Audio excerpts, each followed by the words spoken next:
O amor andou entre nós. Essa é a série de mensagens que a gente escolheu para pregar sobre o Cristo que está vivo no nosso meio. A proposta de Jesus nunca foi ser algo além da demonstração viva de amor. Porque Deus provou o seu próprio amor para conosco pelo fato de ter Cristo Jesus morrido por nós, sendo nós ainda pecadores. A proposta de Cristo no nosso meio foi declarar o amor de Deus por mim e por você. Por isso hoje eu queria pensar um pouco.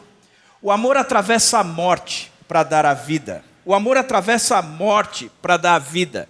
O fato é que nem eu, nem você, nós nascemos para morrer. O fato é que nem eu e nem você fomos criados por Deus para morrer. A questão é básica.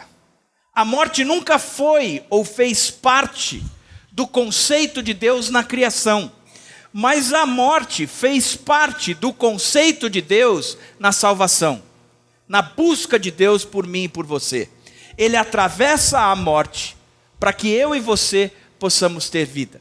Eu queria pensar na primeira Páscoa, no momento em que Jesus estabelece a Páscoa, mas não do jeito que nós comemoramos hoje, o Cristo ressurreto, mas do jeito que o povo de Israel comemorou assim quando eles saíram do Egito. O texto de Êxodo 12, 26 a 27 diz: "E quando seus filhos perguntarem, por que fazemos isso? Por que celebramos a Páscoa? Por que participamos dessa cerimônia com essas características? Quando os seus filhos perguntarem, por que fazemos isto? Expliquem a eles. É o sacrifício da Páscoa feito ao Eterno, que não passou pela casa dos israelitas no Egito, quando o atingiu com morte. Em vez disso, ele nos resgatou." Depois dessas palavras, o povo se curvou e adorou. Eu prometo para você que eu volto nesse texto. Mas antes de voltar nesse texto, eu quero pensar com você sobre o amor que atravessa a morte para dar a vida a mim e a você. O fato é que a morte é uma realidade para todos nós. Eu e você lutamos com a expectativa de que um dia morreremos. Eu lembro que quando o pastor que me criou, ele celebrava, ou ele participava de um culto fúnebre, estava a pessoa estendida ali no caixão, ele batia na testa da pessoa e dizia: "Você está preparado? Porque a realidade minha e a realidade sua é que um dia todos nós estaremos aqui." O fato é que a morte é uma realidade tanto para mim como para você. Agora, nunca a luta contra o envelhecimento, contra a morte, contra a incapacidade de uma vida eterna foi tão feroz, foi tão cruel e ao mesmo tempo foi tão incentivada pela ciência e pesquisadores. O fato é que já foi descoberto que cientificamente nós morremos por 3 razões. Primeiro, o nosso organismo tem os chamados gerontogêneses. Gerontogênese é a unidade do genoma que tem a capacidade de determinar a morte das nossas células e, com isso, produzir a perda da vitalidade dos tecidos e a indução da velhice. Os gerontogêneses, eles estão em nós, mas eles só começam a funcionar a partir de algumas décadas de existência e eles vão, então, programando ou nos programando para a morte. O que não ocorre precocemente, porque os gerontogêneses, eles permanecem bloqueados nas primeiras décadas da vida do homem. A partir de um determinado momento, dá um start. Esses gerontogêneses que estão em nós, eles começam a produzir a morte do tecido, o envelhecimento e a minha morte, a sua morte e assim por diante. A segunda característica porque morremos é porque herdamos dos nossos antepassados, dos nossos pais, da nossa linhagem, genes ruins, responsáveis por doenças cardíacas e neurológicas, hipertensão, diabetes, câncer e muitas outras que aceleram a deterioração e nos aproximam então da morte. A terceira característica que a ciência diz que morremos porque finalmente envelhecemos e morremos por influência do mundo que nos cerca, pela ação do próprio homem e por imperfeições da natureza. Vivemos num ambiente altamente hostil, inundados por agentes químicos, ondas eletromagnéticas, vírus e outros micro-organismos nocivos.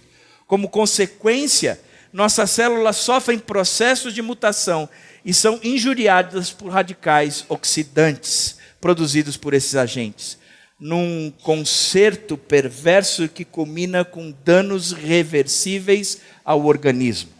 Morremos porque estamos programados geneticamente pelo gerontogênese, que a partir de um determinado momento dá o start ao envelhecimento dos tecidos, órgãos, e assim nós falecemos. Morremos porque herdamos genes que causam a morte, ou doenças que nos levam à morte, como hipertensão, diabetes, câncer e assim por diante. E morremos porque estamos incluídos ou envolvidos por um sistema que não produz vida para mim e para você. Sistema esse que é inundado por situações ou por composições que promovem a nossa morte. Isso, nós estamos falando do nosso organismo. Há quem creia que a imortalidade é uma questão de tempo, que a medicina e a ciência chegarão em 30 anos à sua descoberta da imortalidade, e em 100 anos teremos isso implantado em nossas vidas.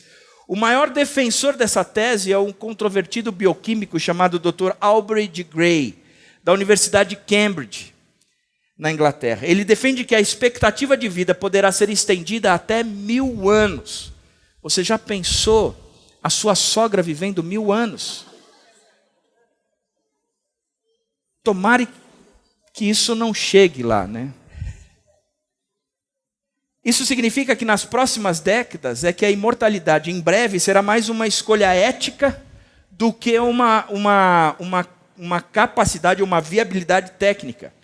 Já que o problema é que a população vai estar tão grande e todo mundo vivendo tanto que talvez alguns escolham, olha, para dar uma melhor qualidade de vida para o próximo eu vou morrer, porque eu estou sendo um número a mais no meio desse mundo superpopulado. Resolveríamos assim os problemas do gerontogênese e as heranças genéticas. Agora, imagine você, todo mundo vivendo eternamente nesse planeta. Nós não resolveríamos a causa da influência do mundo que nos cerca. Pelo contrário, cada vez mais e mais, esse mundo e este planeta promoveriam uma qualidade de vida que não daria para viver. O problema é que vivemos num mundo completamente injusto. E a própria Universidade de Cambridge, onde o Dr. Aubrey trabalha, ele apresentou um levantamento que 90% dos recursos para a saúde disponíveis no planeta hoje, eles são destinados a somente 10% da população mundial, ou seja, os mais ricos. É o que eles chamam da janela 10-90, aonde a maior parte da população mundial continua sem recursos ou sem caminhos para uma saúde de qualidade. E mesmo que se encontre a causa para vencer a imortalidade, somente 10% dessa população teria acesso a isso tudo. Além do que, vivemos num planeta que, embora 2/3 seja formado de água, somente 0,002% dessa água é de utilização para o ser humano. Ou seja,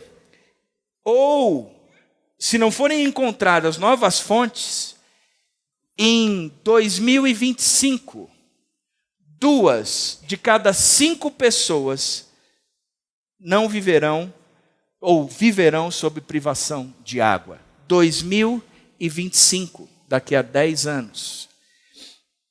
Da mesma forma, a produção de grãos. Hoje no nosso planeta, de acordo com estudos apresentados pela revista Nature, existia em 1999 800 milhões de pessoas subalimentadas no planeta. Mantida a perspectiva da produção mundial, e uma projeção para 2020, ou seja, daqui a 5 anos, nós teremos uma população de 2,3 bilhões de seres famintos em 5 anos. Ou seja, se alcançássemos a imortalidade pela medicina, enfrentaríamos outros problemas sociais que, mesmo estando arranjados internamente, os meus gerontogêneses e as minhas heranças corrigidas, mesmo estando arranjado internamente, não seria possível alcançar a imortalidade por conta dos agentes externos. O que eu e você precisamos entender é que cada vez mais a ciência diz que a gente pode melhorar internamente, mas a crise social nunca permitirá que sejamos eternos. Jó diz no verso 23, no capítulo 30, sei que me farás descer até a morte, ao lugar destinado a todos os viventes. O que é fato para mim e para você é que é uma realidade a morte para todos nós, apesar dos avanços. A segunda característica é que a morte sempre traz sofrimento. A morte é retratada nas Escrituras como o rei dos terrores. Aonde a morte chega, ela traz em sua bagagem muita dor. A morte arranca de nossos braços pessoas que amamos e deixa em seus rastros marcas de profundo sofrimento. A morte sempre traz dor, sempre traz dor. Aquele que está à beira da morte sofre. Aquele que perde um ente querido por causa da morte sofre. A morte sempre traz dor. Como diz Davi no Salmo 55,3, ou verso 3, o meu coração está acelerado, eu estou turbinado, eu estou agitado, os pavores da morte me assaltam, temor e tremor me dominam, o medo tomou conta de mim. A morte sempre traz sofrimento. E a terceira característica, por quê? Por que a morte é uma realidade para todos nós? Por que a morte sempre traz sofrimento? Porque não fomos criados para ela. Eu e você não fomos criados para a morte. No livro de Gênesis, vemos a advertência do Senhor, quando criou o ser humano, a sua imagem e semelhança, quando criou Adão, o mais parecido consigo mesmo. Ele disse: Adão, é o seguinte, você depende de mim para a sua existência. Você não tem como viver comigo distante ou ausente ou morto para você. Você só tem vida em mim. Por isso não coma do fruto daquela árvore. Porque no dia em que você comer, você certamente morrerás. Porque o que você está me dizendo ao comer daquele fruto é que eu não sou mais o seu Deus. Por isso, Adão, lembra, é uma advertência. Você só tem vida em mim. Não é uma condenação. É um esclarecimento. É um toque que eu estou te dando. Você só pode ter vida em mim, Adão. Só em mim. Por isso, no livro de Gênesis, vemos a advertência do Senhor para que a fonte de imortalidade, da vida eterna, é fruto do vínculo do homem com Deus. Me faça o seu Deus e você viverá, caso contrário, certamente morrerás. Ao desobedecer, ao dar o grito de independência, o homem experimenta o sabor da morte e suas consequências. Interessante é que o homem experimenta em si o ambiente de injustiça que promove morte. Se nós temos problemas internos, mas também temos problemas externos que favorecem a morte, assim que Adão experimenta o pecado, naquele exato momento ele já começa a desfrutar dos ambientes externos. A injustiça é a característica deste mundo. O seu desejo estará para o seu marido, a primeira injustiça social. Um grupo sendo mais poderoso, beneficiado do que o outro. A morte de Abel por Caim, o seu irmão. A terra amaldiçoada, sofredora. O resultado do trabalho amaldiçoado é com o suor do seu trabalho agora que você vai desfrutar do seu trabalho, daquilo, do benefício do seu trabalho, do resultado do seu emprego. A morte, segundo a Bíblia, é fruto do pecado. Paulo diz assim: o aguilhão da morte é o pecado, a força do pecado é a lei. Portanto, morremos porque perdemos o vínculo com a fonte de vida. Morremos porque nos distanciamos de Deus. Porém, a morte foi golpeada mortalmente.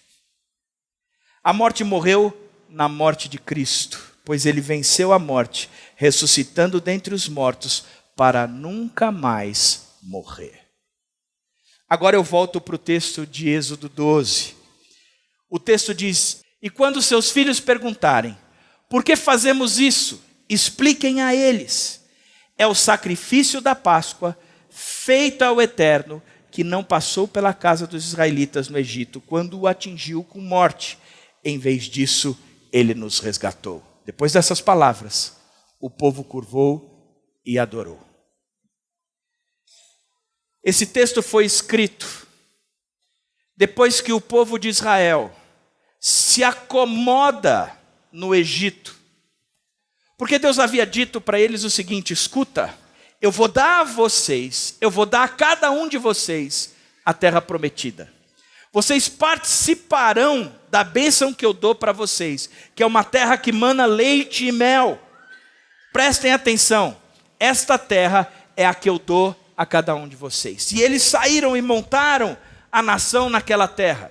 Num período de fome, onde a fome abrangeu toda a terra, o povo de Israel deixou de confiar na pessoa de Deus, deixou de confiar na soberania de Deus, deixou de confiar no suporte de Deus, no cuidado de Deus, no prover de Deus, e foram para o Egito.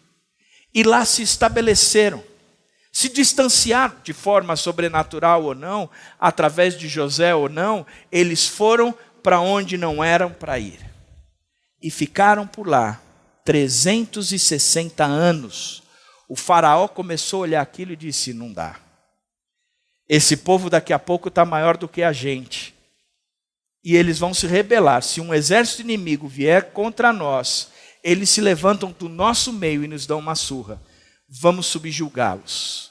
E pelo distanciamento de Deus, eles começam a viver no Egito como escravos, subjugados e sofrendo muito.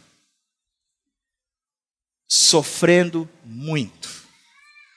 E aí, você conhece a história. Deus levanta Moisés, manda 10 pragas, até que na última praga seria a morte do primogênito. E ele diz o seguinte: hoje, à noite, o meu anjo vai passar por essa cidade, por esse lugar. Aqueles que tiverem o sangue do cordeiro aspergido na porta, eu passo e esse viverá eternamente. Agora, quem não tiver isso, vai morrer pelo anjo que está passando. Mas eu quero que vocês celebrem isso de uma forma interessante. Eu vou querer que vocês celebrem com 3 elementos. Primeiro, com um pão sem fermento. Segundo, com as ervas amargas. E terceiro, com o cordeiro. O que ele disse foi o seguinte: presta atenção. As ervas amargas significarão sempre a vida que vocês estão vivendo no Egito. Amargo, ruim, intragável. O pão sem fermento significa que o fermento é, na Bíblia, a exemplificação do pecado. É aquilo que vive dentre nós, na nossa vida, que vai crescendo, vai crescendo, vai crescendo, vai crescendo a ponto de dominar. Por isso que a gente não deveria se misturar com o fermento dos fariseus, mas pelo contrário. E ele diz, prestem atenção, vocês vão ter que ter pão sem fermento. Como é que vocês estão aí? Vocês estão aí por causa do fermento.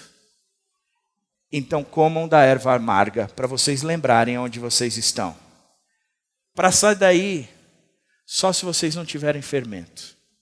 Só se vocês não tiverem pecado. Porque foi o pecado que os levou para aí. Mas isso é impossível. Por isso vocês precisam do sacrifício do cordeiro e o sangue derramado. E vocês vão comer do cordeiro.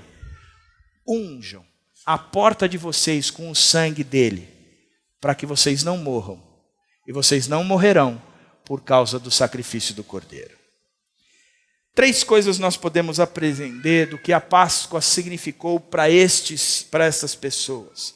A primeira característica é o que o versículo diz, o sacrifício da Páscoa feito ao Eterno. É que existiu a partir de ali o livre acesso à presença de Deus. O sacrifício da Páscoa feito ao Eterno.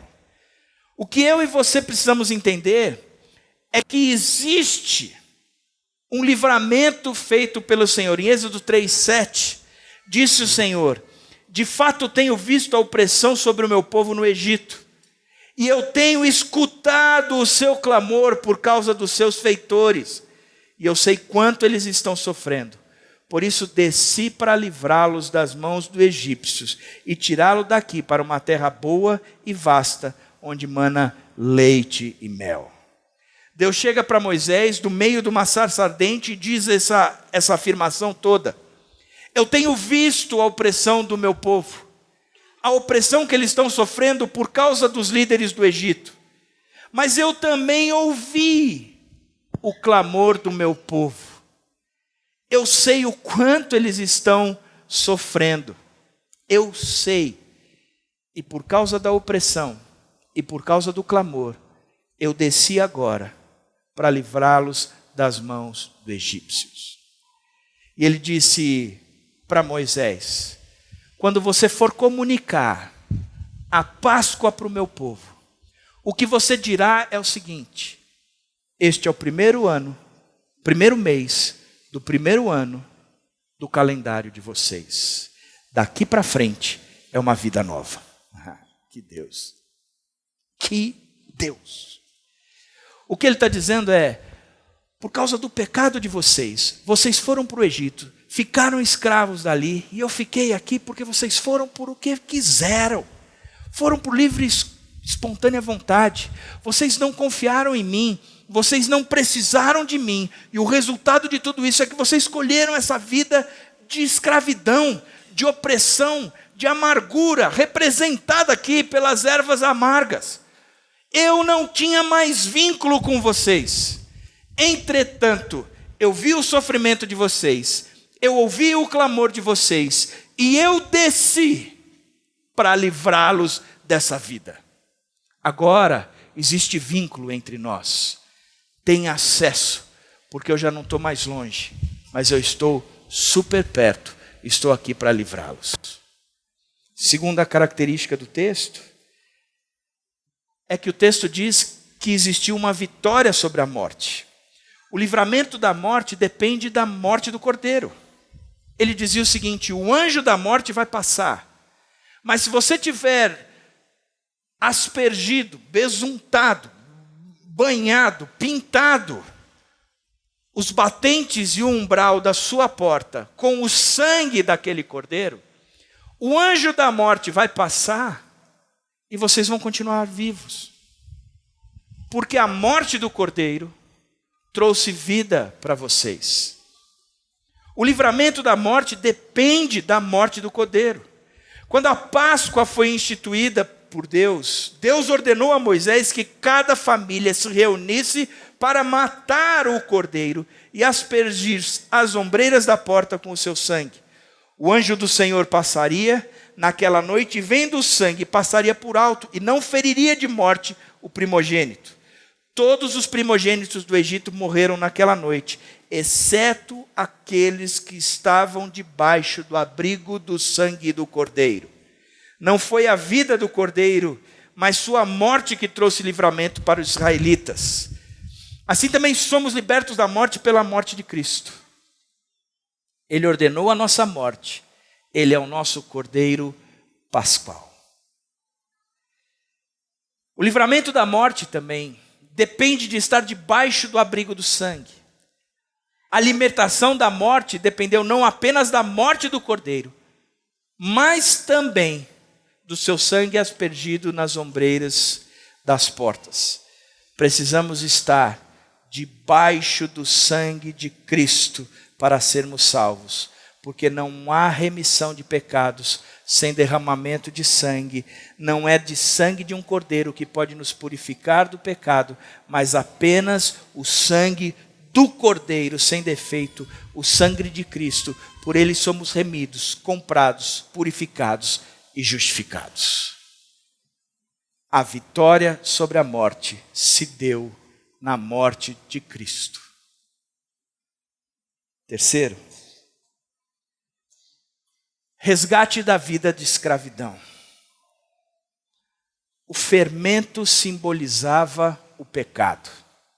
Deus vira para Moisés e diz: por 7 dias vocês vão comer somente pão sem fermento, comida nenhuma sem fermento. E digo mais, vocês vão varrer a casa inteira, limpar todos os cantos, não pode ter um grão, um pó de fermento, porque o fermento leveda a massa inteira. Significa que vocês não podem de forma nenhuma viverem debaixo do jugo do pecado, porque o pecado ele leveda o corpo inteiro, ele suja o corpo inteiro, ele torna impuro todo o ser. O povo então tinha que varrer a casa, limpar todos os cômodos, não podia ter um pedaço de fermento, porque eles precisavam estar limpos. Livrem-se do fermento velho, para que sejam massa nova e sem fermento, como realmente são. Pois Cristo, nosso Cordeiro Pascal, foi sacrificado. Por isso celebramos a festa, não com o fermento velho, nem com o fermento da maldade e da perversidade, mas com os pães sem fermento, os pães da sinceridade e da verdade. Aquele que quer viver sem fermento, ele precisava comer o carneiro. E Moisés ensinou o povo aquilo que ele havia aprendido de Deus. Porque Deus dizia o seguinte: vocês vão preparar o carneiro, o cordeiro, de acordo com a sua família e de acordo com a quantidade que cada um come. Se a sua família é grande, um cordeiro inteiro para vocês. Se a sua família é pequena, juntem-se em famílias pequenas, mas presta atenção, se um come muito da sua família, então é um cordeiro só para a sua família, mesmo sendo pequena. Lá em casa, a gente teria que ser um cordeiro só para a nossa família. O fato é que o que ele está dizendo é: e vocês vão sacrificar esse cordeiro, e vocês vão comer tudo do cordeiro, tudo. Se sobrar alguma coisa, vocês queimarão. E vocês vão estar fazendo isso comendo em pé, porque a libertação vem para vocês. Como quem tivesse já de saída, vestido, com tudo na mão, porque o livramento vem para vocês. Agora que interessante. O resgate da vida de escravidão dependia de se comer tudo do cordeiro. O sangue já havia sido derramado. O sangue já havia trazido purificação. Mas ao mesmo tempo que eu havia sido perdoado pelo sangue derramado, existia em paralelo uma obrigação daquele que deveria comer tudo do cordeiro. Aquele que se limpa todos os dias. Aquele que olha para o seu pecado e diz: eu não posso ter um grão de fermento, porque eu já comi tudo do cordeiro. E a minha vida agora é livre da escravidão. Porque senão, eu crucifico novamente Cristo naquela cruz e me torno escravo do pecado. Isso a Bíblia diz no Novo Testamento. E o que a Páscoa significou? significou o resgate da vida de escravidão. Agora a gente chega no Novo Testamento, os primeiros passos de Jesus. João o Batista olha para Jesus e diz, no dia seguinte, João viu Jesus aproximando-se e disse, vejam, é o Cordeiro de Deus que tira o pecado do mundo. Vejam, nós nunca mais precisaremos celebrar a Páscoa com os pães sem fermento. Nós nunca mais precisaremos celebrar a Páscoa com as ervas amargas. Nós nunca mais precisaremos sacrificar um cordeiro. Vejam, é o Cordeiro de Deus que tira o pecado do mundo. Vejam, o que nós celebramos até agora foi a expectativa e a esperança de que este dia um dia chegaria, de que não haveria mais a necessidade de um cordeirinho morrer por nós, de que sacrifícios fossem feitos, mas o Messias, o prometido, o Deus que estava por vir, se encarnar e habitar no nosso meio, o único cordeiro perfeito, sem mácula, sem defeitos. Vejam, é o Cordeiro de Deus e Ele é o único que é capaz de tirar o pecado do mundo. Vejam, Ele chegou entre nós.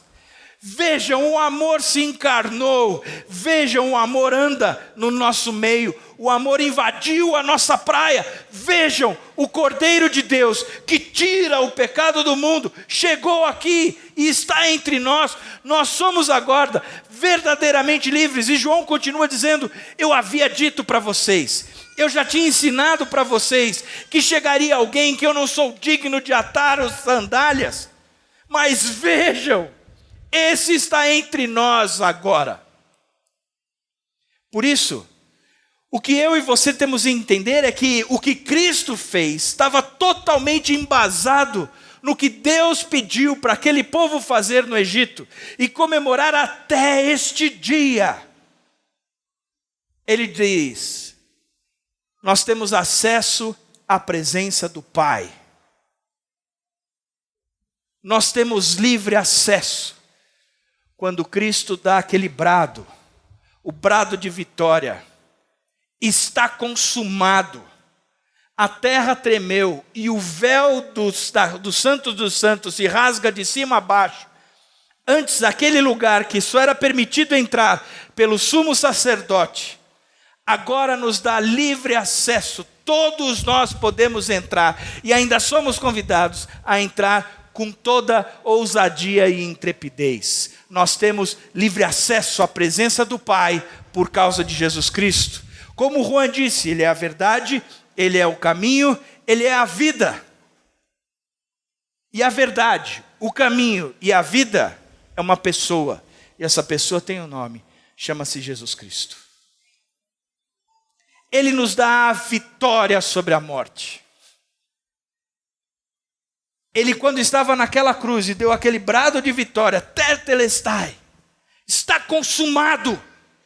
Não era a derrota, está consumada a minha morte, mas está consumado a vitória sobre a morte. Está consumada a vitória sobre o pecado. Está consumado a paga, o saldo da dívida do pecado. Se o salário do pecado é a morte, está consumado.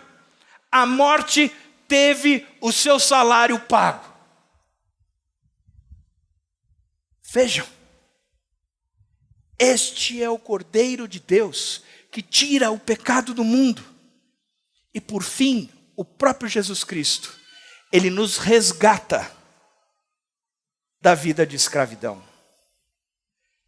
Paulo, quando escreve que aonde abundou o pecado, superabundou a graça, ele continua dizendo que nós não poderíamos olhar para o pecado e dizer, já sei, se aonde abundou o pecado, superabundou a graça, que diremos, pois? Permaneceremos no pecado, para que a graça seja maior? Ele diz, de forma nenhuma.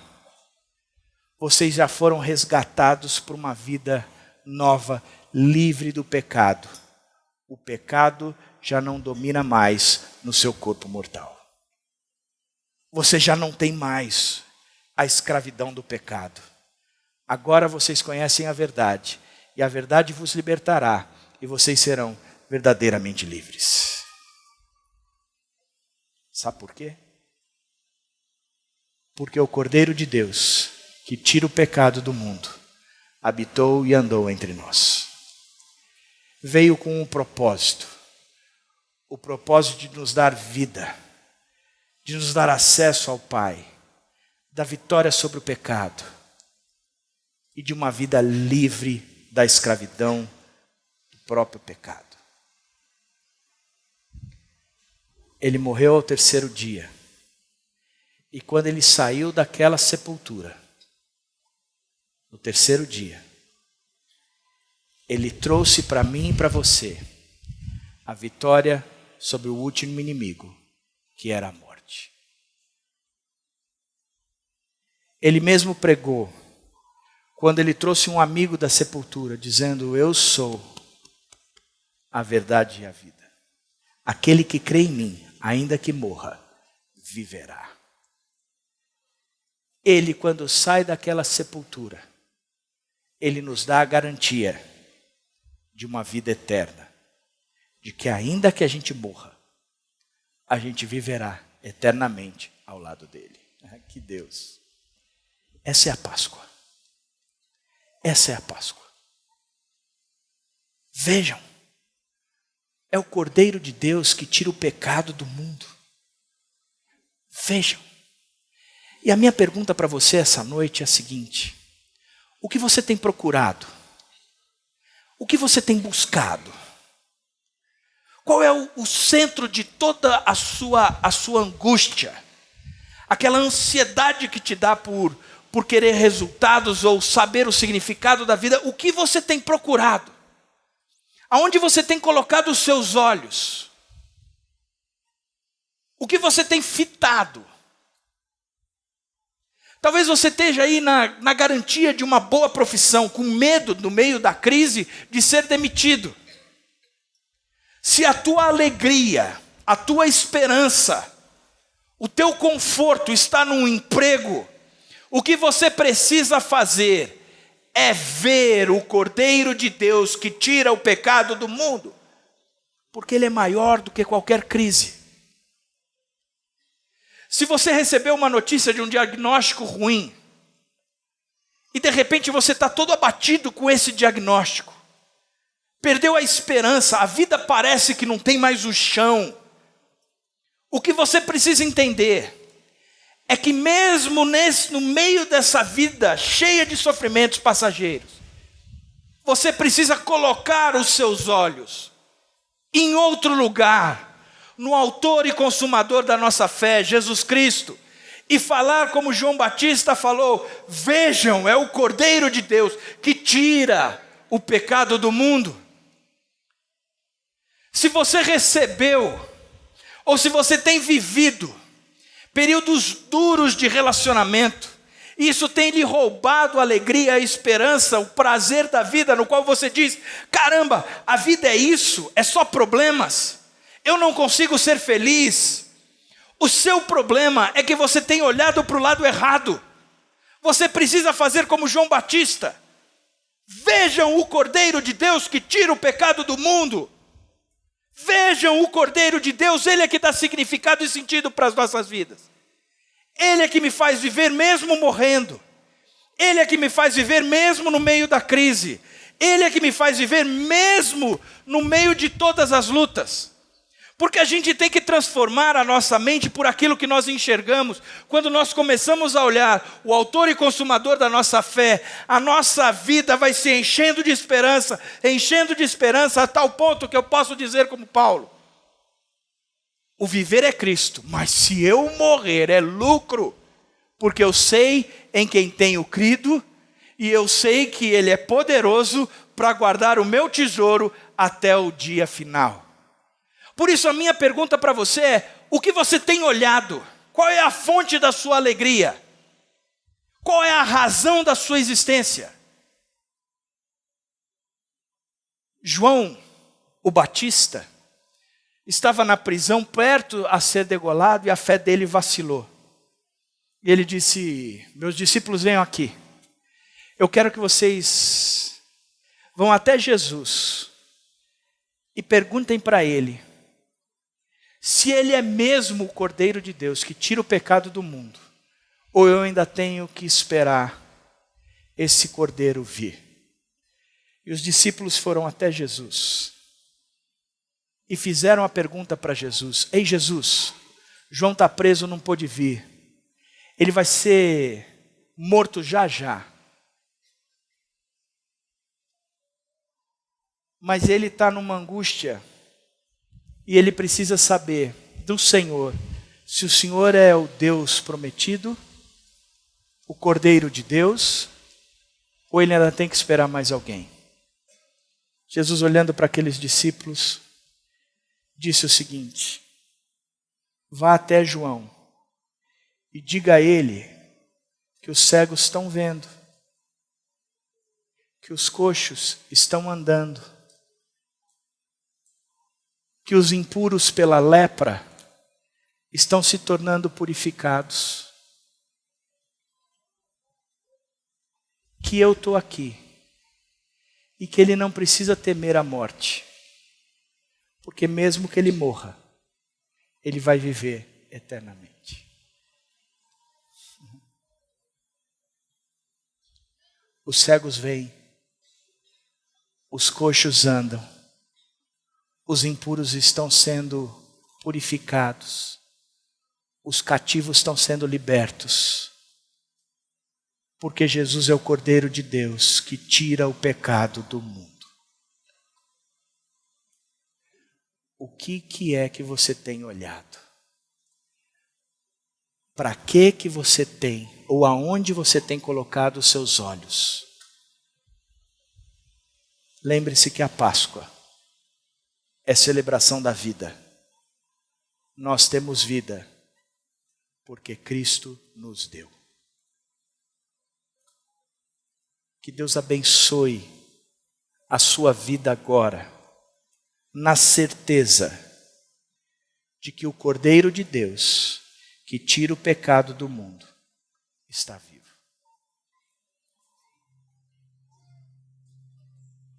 Que Deus abençoe a sua vida agora, na certeza de que o Cordeiro de Deus, que tira o pecado do mundo, está vivo. Amém.